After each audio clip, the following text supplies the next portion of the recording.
చేసిన తప్పుకి అన్నయ్యకి క్షమాపణ చెప్పు. సారీ.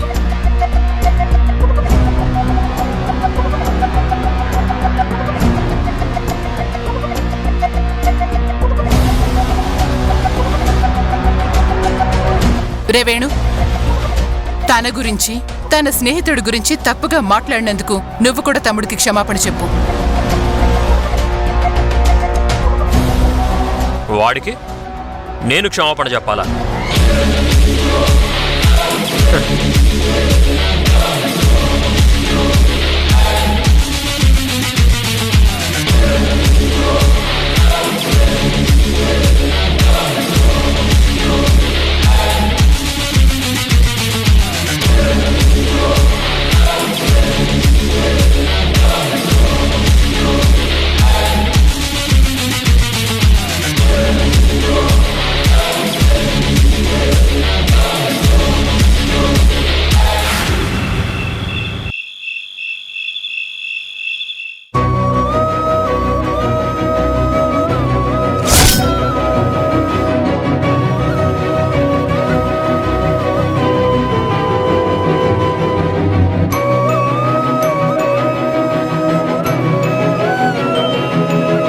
ఆ నమ్మకం పోయిందంటే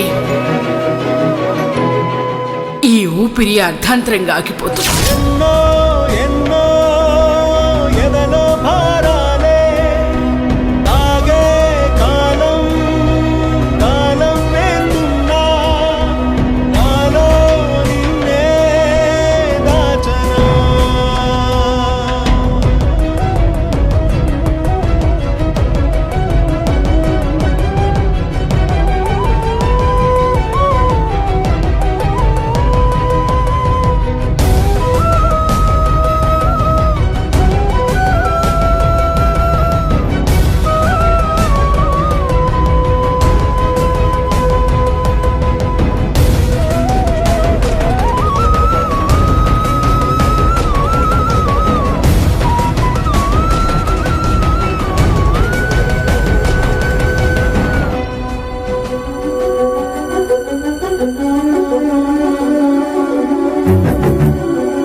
ఏంట్రా నీ కళ్ళ వెంట నీళ్ళ?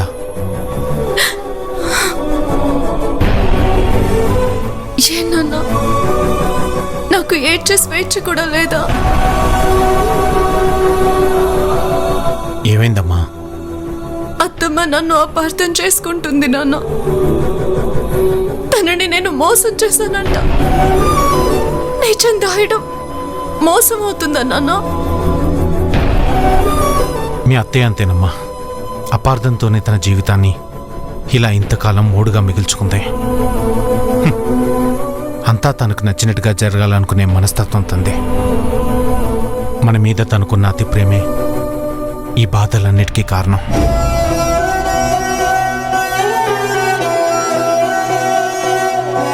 అప్పుడు కూడా అంతే, ఆ చెన్నకేశవ్ గారిని అపార్థం చేసుకుంది. నేను తప్పు చేస్తున్నానా నాన్న? చచ్చే లేదమ్మా, ఇప్పుడిప్పుడే నువ్వు కరెక్ట్గా ఆలోచిస్తున్నావు. ఒక్కోసారి మన మౌనం ఎదుటి వాళ్ళకి ఇబ్బందిగా ఉంటుంది. అర్థం చేసుకున్న వాళ్ళైతే ఆ మౌనం మర్మం తెలుసుకుంటారు. తెలుసుకోలేని వాళ్ళు ఇలా మూర్ఖంగా ప్రవర్తిస్తూ ఉంటారు. ఇప్పుడు నేనేం చేయాలి నాన్న? ఇది జీవితం రా, నీ జీవితం. నీ మనసులో ఏముందో తెలుసుకోకుండా నేను సలహా ఇస్తే అది నేను బాధకు గురి చేయొచ్చు. మా నాన్న కూడా ఇలా మాట్లాడుతున్నారేంటి అని నువ్వు నన్ను అపార్థం చేసుకునే అవకాశం ఉంది. నా మనసులో ఏముందో నాకు అర్థం కావడం లేదు నాన్న. ముందు నువ్వు ఒక క్లారిటీకి రారా. ప్రేమ పంతమా? ఎటువైపు నడవాలో నిర్ణయం తీసుకో. చాలా కష్టంగా ఉంది నాన్న.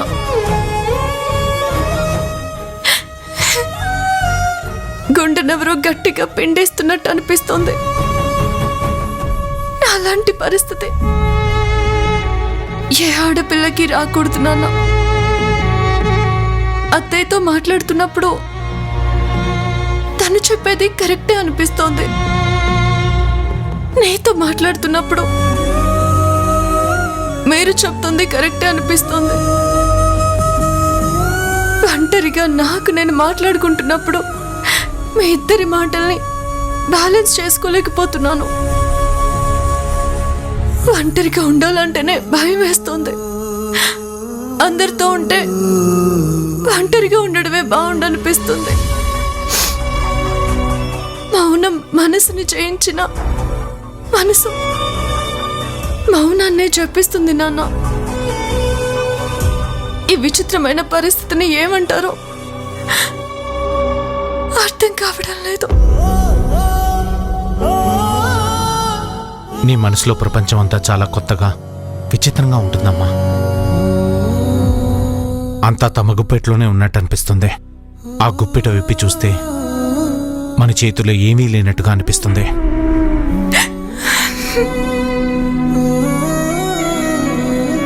నువ్వు ఇంకా టైం తీసుకోమ్మా.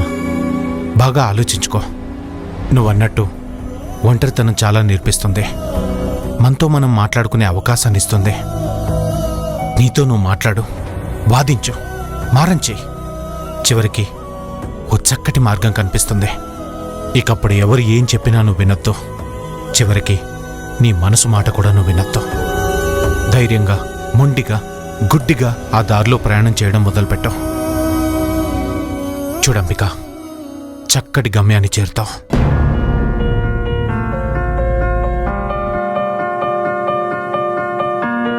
ఏంట్రా అలా చూస్తున్నావు? ఏమీ లేదు నాన్న. ఇంతకాలం నువ్వు నాతో ఇలా ఎందుకు మాట్లాడలేదు? పేరుకే మనం తండ్రి కూతుర్లం, కానీ మన మధ్య ఎప్పుడూ ఇలాంటి సందర్భం కానీ సమయం కానీ రాలేదు కదమ్మా. నువ్వు నన్ను తండ్రిగా గుర్తించింది ఈ 15 రోజుల సమయంలోనే కదా. అలా అంటారేంటి నాన్న? ఇదే నిజం కదమ్మా. మీ అమ్మ నిన్ను నా చేతుల్లో పెట్టి వెళ్ళిపోయిన తర్వాత ఊహ తెలిసేంత వరకు నువ్వు నా ఒళ్ళో ఉన్నావు. నడక నేర్చుకోవడం మొదలుపెట్టిన దగ్గర నుంచి మీ అత్తయ్య వేలు పట్టుకుని నడిచావు కదా. ఇక నాకు అవకాశం ఎక్కడుందమ్మా?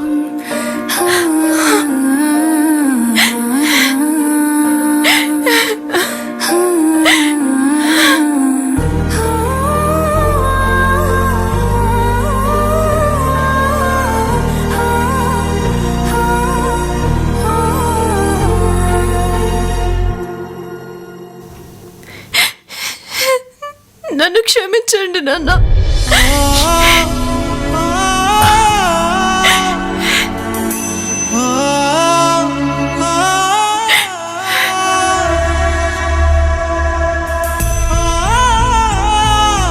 మన మధ్యన క్షమాపణలేంట్రా? తల్లి లేని ఆడపిల్లని పెంచడం అంత సులభం కాదు. మీ అత్తయ్య గాని లేకపోతే నేను పెంచడానికి చాలా కష్టపడాల్సి వచ్చేది. ఆ విషయంలో నువ్వు నేను మా అక్కకు జీవితాంతం రుణపడి ఉండాలి. అవును నాన్న.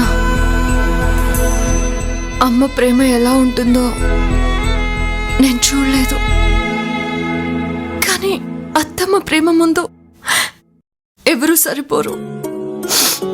కానీ అలాంటి అత్తమ్మ మనసుని నేను గాయం చేస్తున్నాను.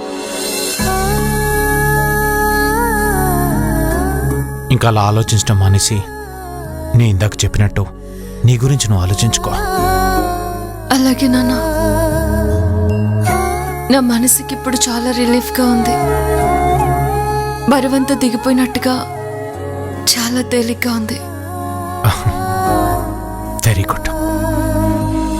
నాన్న, ఏంట్రా? ఐ లవ్ యూ నాన్న. బంగారం.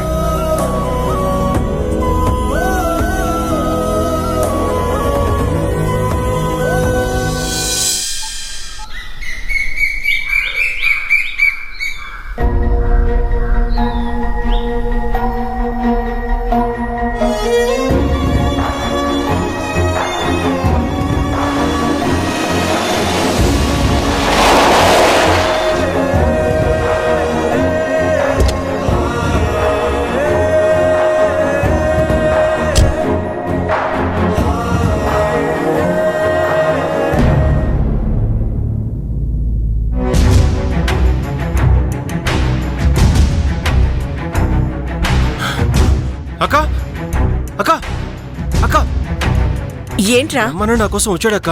నన్ను ఇలా చూశాడంటే నేను బ్రహ్మణకి జరిగిందంతా చెప్పాల్సి వస్తుందక్క. నేను లోపల దాక్కుంటాను, నువ్వు ఏదో ఒక విధంగా మేనేజ్ చేసి బ్రహ్మణని పంపించేస్తే సరే అక్క? సరే కన్నా, నువ్వు లోపలికి వెళ్ళు.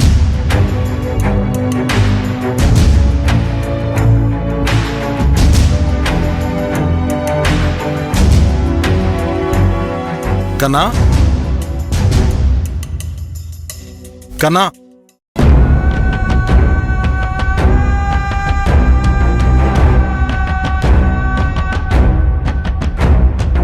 చిన్నబాబు, కన్నా ఇంట్లో లేడు.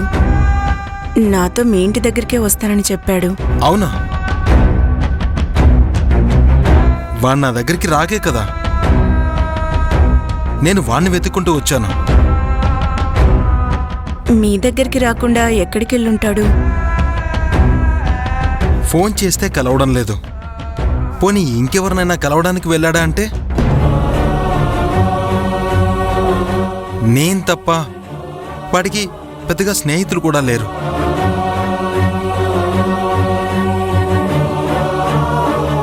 వాడి సంగతి సరే, నీ ఫోన్కి ఏమైంది? నీ ఫోన్ కూడా కలవట్లేదు. ఛార్జింగ్ అయిపోయినట్టుంది చిన్నబాబు, చూసుకోలేదు.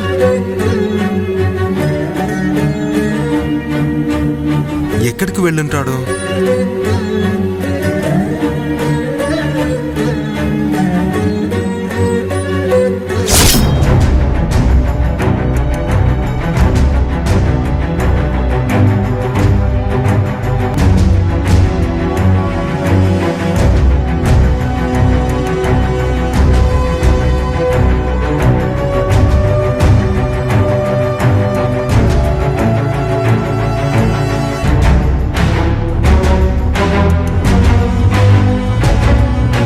సరే రాణి, కన్నా రాగానే ఓసారి నాకు ఫోన్ చేయమని చెప్పు. అలాగే చిన్నబాబు గారు.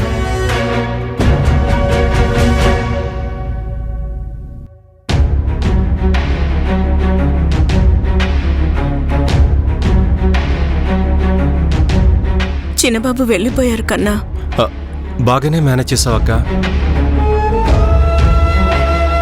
బ్రహ్మన్నకి నా గురించి అబద్ధం చెప్పాల్సిన రోజు వస్తుందని నేను ఎప్పుడూ అనుకోలేదక్క.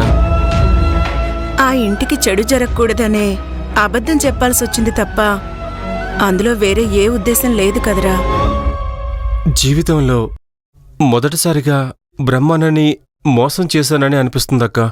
నన్ను మోసం చేయడం కాదురా,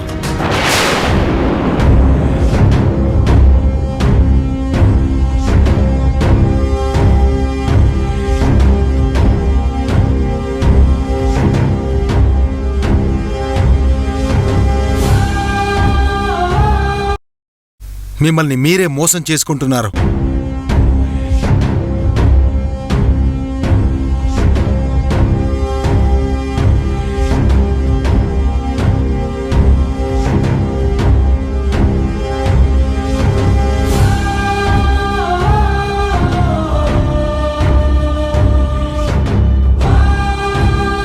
నాకు సంబంధించిన ఏ విషయంలో అయినా 10 నిమిషాలు ముందుండే నువ్వు సాయంత్రం వరకు నా దగ్గరికి రాలేదు అన్నప్పుడే నాకు అనుమానం వచ్చిందిరా.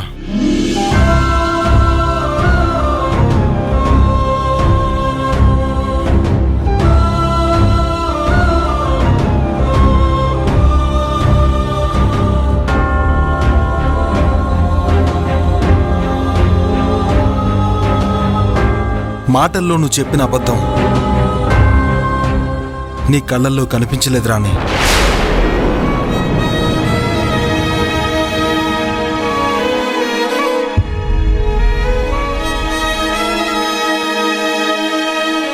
తలకేమో గాయం, ఆ మూలను చూస్తే మందు సీసా. ఇంట్లో ఉండి కూడా నువ్వు లేవు అని అబద్ధం చెప్పించావంటే ఏదో పెద్ద గొడవే జరిగింది. ఏం జరిగిందో చెప్పరా. అంటే అదేం లేదు బ్రహ్మన్న. ఉదయం నీ దగ్గరికి వస్తుంటే మన మధ్య కూడా దాపరికాలుంటాయని నాకిప్పుడే తెలిసింది కన్నా. ఇంకా నువ్వు నా దగ్గర నిజాన్ని దాయాలని చూస్తే నీ ఇష్టం కన్నా.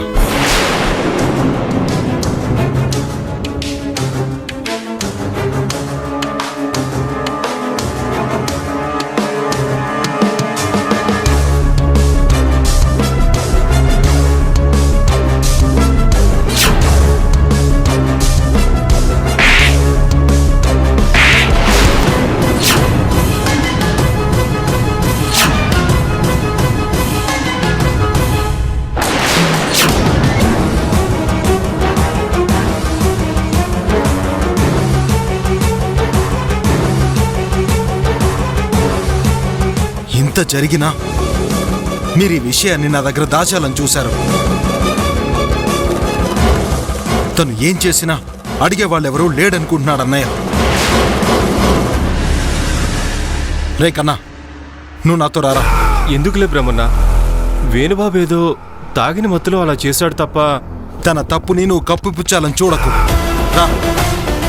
వద్దు చిన్నబాబు. బ్రహ్మన్న, చిన్నబాబు, బ్రహ్మన్న, నా మాట విను. వద్దు బాబు. ఏం మాట్లాడుకుంటా రా. నా మాట విను. వద్దు చిన్నబాబు, నా మాట విను. చిన్నబాబు, చిన్నబాబు, నా మాట విను. వద్దు.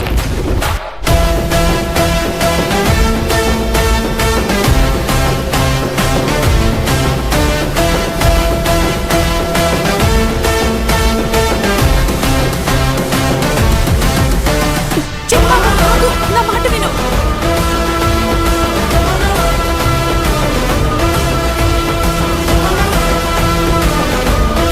కారెక్కు, కారెక్కు, ఎక్కు.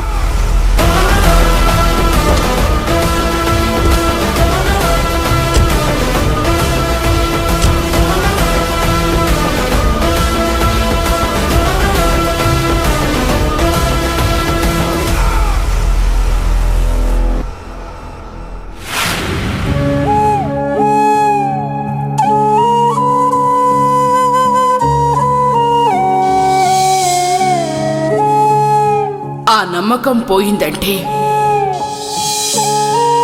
ఈ ఊపిరి అర్ధాంతరంగా ఆగిపోతుంది. నీతో నువ్వు మాట్లాడు, వాదించు, మారం చెయ్యి.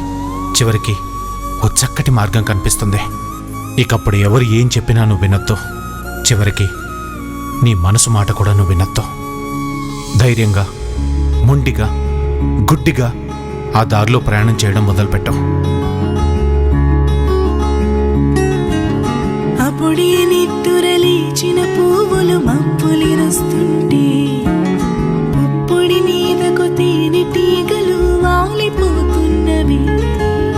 కొమ్మలు విసిరే పిల్లగాలిన ఒళ్ళంతా నిండింది. రెక్కలు విప్పిన సీతాకోకలు నేనే మారెనులే. ప్రకృతి ఒడిలో ఊయలలోగా రమ్మని నన్నే పిలిచింది. కడలిని నేనని కలగన్నానని నాడే తెలిసే. ఏమవుతానని ఆకాశం గొడుగై నీడను ఇస్తుంది. ఏమవుతానని పొడిమి ఎదలపై ఎన్నాళ్ళుగా నన్ను పూస్తుంది. ఏమవుతానని నిప్పో నీరు నాతో బంధం మళ్ళింది.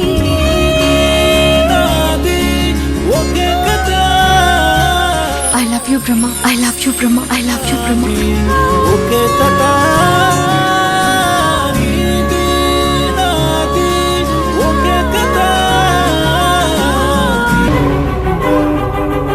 అన్నయ్య, అన్నయ్య భ్రమణ భ్రమణ అన్నయ్య భ్రమణ అన్నయ్య నా కోసం నువ్వు అనవసరంగా గొడవ పడద్దు భ్రమణ. కనా నువ్వు కాసేపు సైలెంట్గా ఉండు.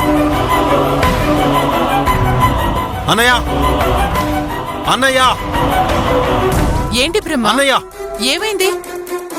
ఎందుకంత ఆవేశపడుతున్నావు?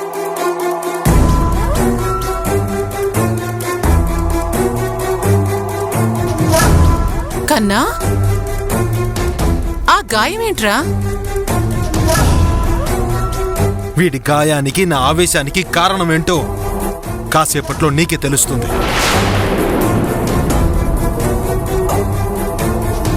అన్నయ్య రే కన్నా, నువ్వేనా చెప్పురా, ఏం జరిగింది? ఏం లేదు అత్తమ్మగారు.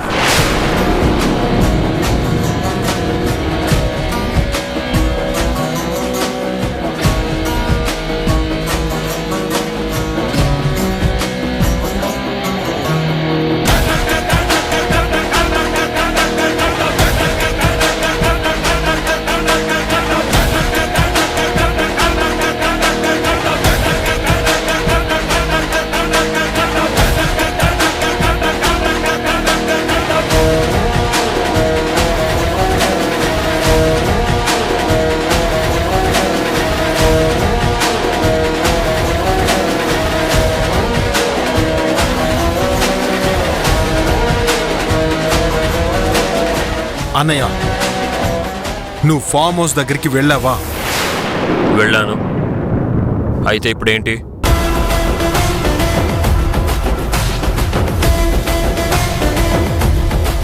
అది నేను వీళ్ళు ఉండడానికి ఇచ్చాను. నువ్వు తాగి జల్సాలు చేయడానికి కాదు.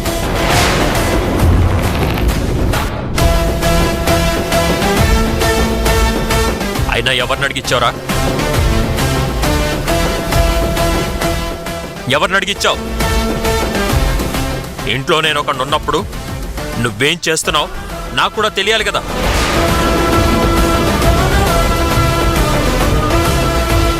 దారిన పోయే వాళ్ళందరికీ నువ్విలా దాన ధర్మాలు చేస్తుంటే నాకు మాత్రం ఎలా తెలుస్తుంది?